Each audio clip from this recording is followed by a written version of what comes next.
spoiler, but the car's on there, and it's so important. I think there's only 2 real 158s in private ownership in the world. They're worth about $30 million. Wow. And one happens to be in California, owned by a British chap. And he, of course, let me out of it, because obviously I know every British guy ever. You guys all have like we have a conference call every night, right? We have tea and crumpets. Yeah, there you go. All right, hey, Ann, let's get to some questions from the audience. Tommy? We've got the local boy Mark with a great question. Yes, we've seen you fabricate so many things for your wife. Does your wife ever have any input? Mark, keep it clean, please. Okay. There's children. Yeah. Okay. Has your wife ever had any input in your cars, like in the color, the interior, the carpets?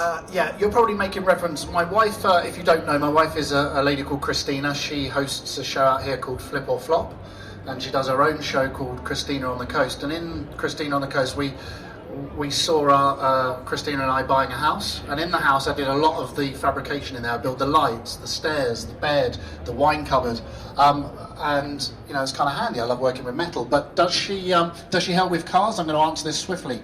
Not a chance.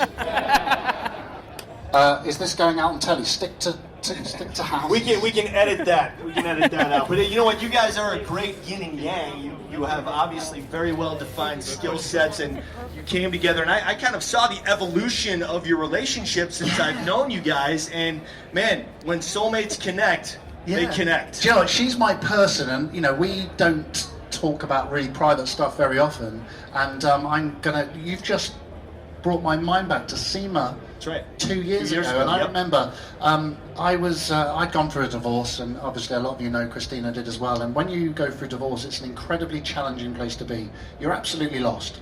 I didn't know who I was, where I was. It was the most depressing time of my life. And you know, bear in mind, I was an ex-police officer. I'd been stabbed. It was worse than that. So I can remember being at SEMA here with you and Cristy. We spoke about this last night. And a friend who I'd met in the car community, a guy called Walter, look, I got chills, a guy called Walter texted me, "Are you ready to date again?" And I replied saying, "Absolutely not, I'm nowhere near ready to date." And then he sent me Christina's picture. And I said, "I'll do it." And I remember I showed you and Cristy the picture. I said, "Oh, she looks really lovely, her name's Christina." Yeah. We were at dinner together that night over at look where we are now. Mandalay, and look at where we are now. We're married, we have a child. Actually, you know what? I don't think it was SEMA. I think it might have been Barrett Jackson. Joe, you're right, it was Barrett Jackson. It was Barrett Jackson. Yeah. I told you I was in a really bad place emotionally. Mandalay Bay, yeah. Anyway, I mean, you know, a charmed story, and so happy for you guys that you found each other and you have this new family. That's cool. I think Tommy's got one more from the audience. We've got 2 more questions. We've got one for Ant on deck. Chris, this one's actually for you from Jim from Muscle Car Appraisal. Thank you, brother. When am I gonna get my AAR? I know this guy. Go ahead, I'll let you ask it anyway. Different question. In reference to your Buick Grand National, yes. Does the car have any current modifications, and or do you have any future plans for modifications? Well, I'll tell you this. The car is no longer mine. I sold it. I owned it for 2 years. I loved it, and I paid it forward to the next Grand National fan who is now the owner. The car had one modification on it, and that was the MagnaFlow exhaust system that I put on it. So it sounded really muscly in the back. I'll tell you what, that was my dream car in high school.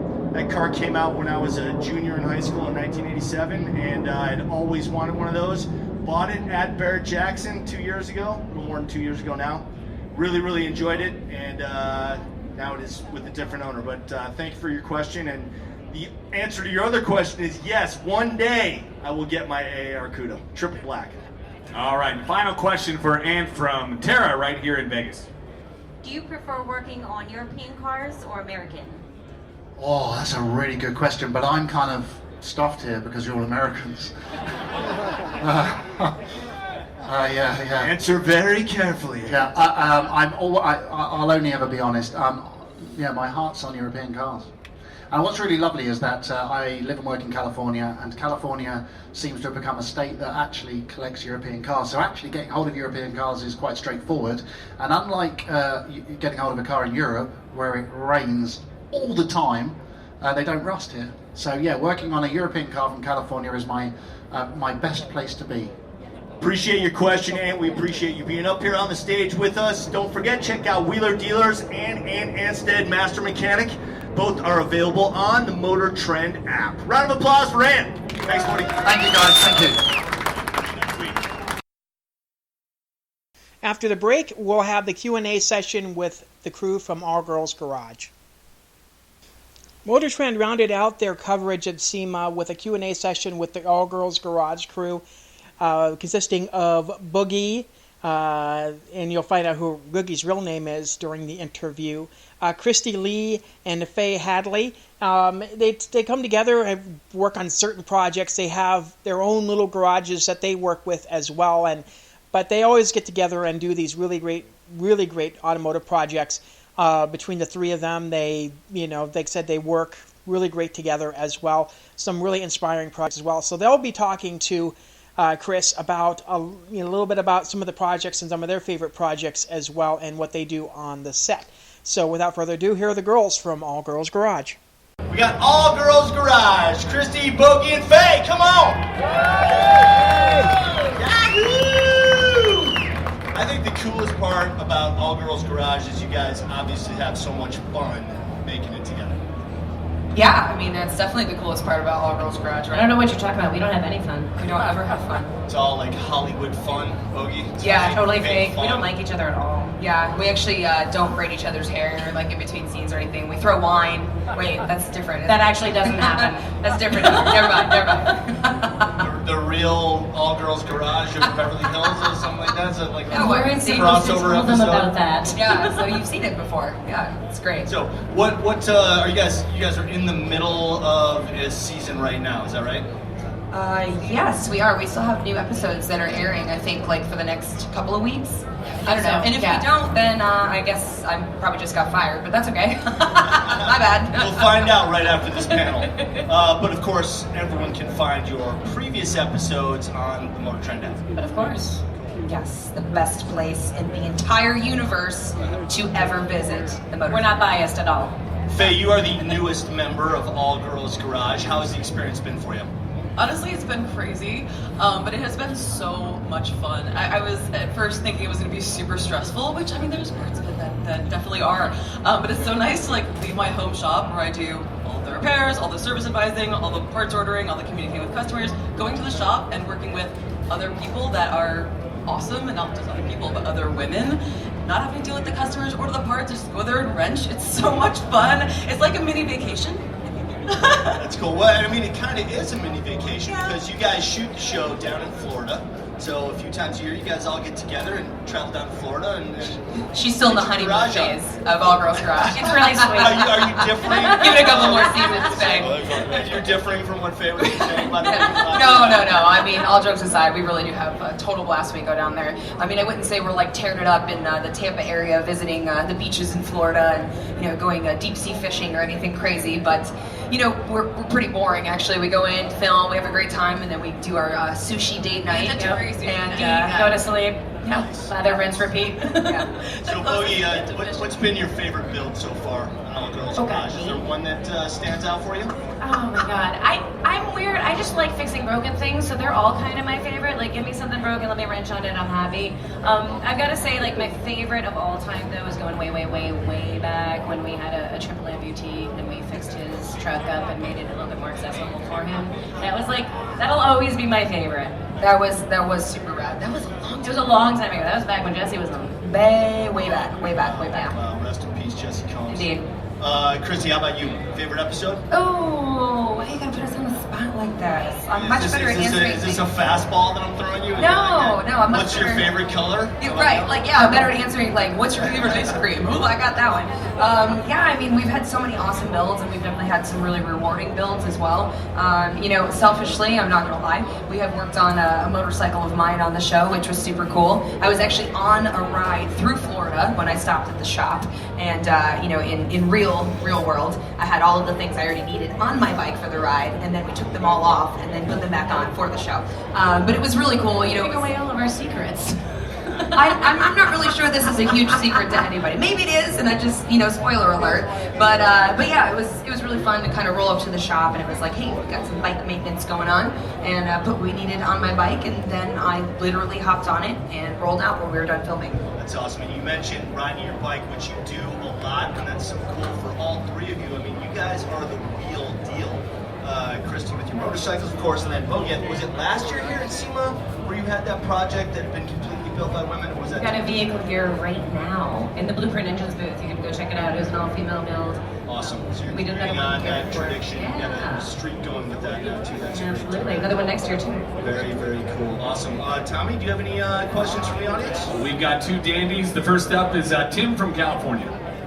Hey girls, great show. Hi. What have been your toughest projects so far? On the show? I have an answer for that. Well, also because I kind of wanted to ask my favorite episode. Oh, sorry, I was gonna finish with that. We can get right to that right now. Yeah. Hey, what's your favorite episode? Episode 6 of season 8. Gee, I wonder why. The Supra episode, okay. But I thought it was the most challenging episode for me because it was the introduction to, like, they did the Supra because it's my favorite car, it's what I own and what I have in my shop and what I work on all the time. So it was like a chance for me to like prove what I know, and it was so stressful because also a really good friend of mine owns the company that donated the parts to us and was a sponsor of the show. So I felt not only did I have to represent myself well, represent women in automotive well, but then also his products well, and all that combined with like just pure joy of working on my favorite car. So it was just like the craziest day and the most challenging project for sure, even though I've done it before. All right, you got a 2-for-1 answer there. You got her favorite episode and also their most challenging build. Faye, well done. Tommy, what you got? This is Tom from Phoenix. Sarah, do you still have your shop in Phoenix? Sarah. Wow. Wow. I just Spoiler got alert. outed with my real Inside name. knowledge. I haven't been called Sarah since I was 16. My goodness. I yes and no. I had sold my main repair shop in Phoenix. I had a general repair shop. I sold that earlier this year. It was one of the most difficult decisions I've ever had to make. I do have my other shop, Girl Gang Garage, and that's going strong, and I'm putting all my energy into that. So. Well, thanks for your question, man. Do you guys have much say in what projects you do? You say to the producers, we want to work on fill in the blank. Yes and no. Yes and no. Yeah, we've definitely had the chance to work on some more, I guess you could say, like pet projects of ours. Like I said, I've had my motorcycle in there before. We worked on my dad's BMW. My BMW. Worked on your Beamer. We had the Supra in there, which was like really kind of diving into your territory. So I mean, yeah, we've definitely had the opportunity to be influential in the types of builds we do. But of course, it's also part of the deal with the show is having products that we're going to be using, having the availability of said products. And then, of course, also the availability of the vehicles. Yeah, being close to the studio and being available when we need them, and all the rest of it. Most people don't realize that you can submit your own car to the show. So a lot of those cars are just submitted organically by people who are just fans of the show or who are in the area. So they are actually real people with real cars with real projects. It's like a real shop in that way. Yeah, we had some folks come all the way from Texas. They drove their Camaro all the way from Texas to have it worked on the show, which I thought was crazy sauce. You drove your car all the way from Phoenix, which is super crazy sauce. Totally crazy sauce. That's fan dedication right there. Right? Road trip. That's awesome. Well, they knew that their car was going to come back better than it went out because you three were going to be working on the car. So they thought. I appreciate you joining me here on the Motortrend stage. Don't forget to check out All Girls Garage on the Motortrend app. Round of applause, please, for Cristy, Bogi, and Faye. All Girls Garage. Ladies, thank you very much. And I want to say... Coming up on Thursday, we're going to have an interview with Kristen Karma, who's a really talented musical artist. We'll be talking a little bit about her work, and we'll probably have another guest that will be announced when it's announced. So definitely check us out at Twitter at SWIV, and somewhere in Vegas on Facebook. And like I said, check out those photos from SEMA over at SWIV Podcast, at SWIV Podcast as well. With that in mind, we'll see you guys on Thursday.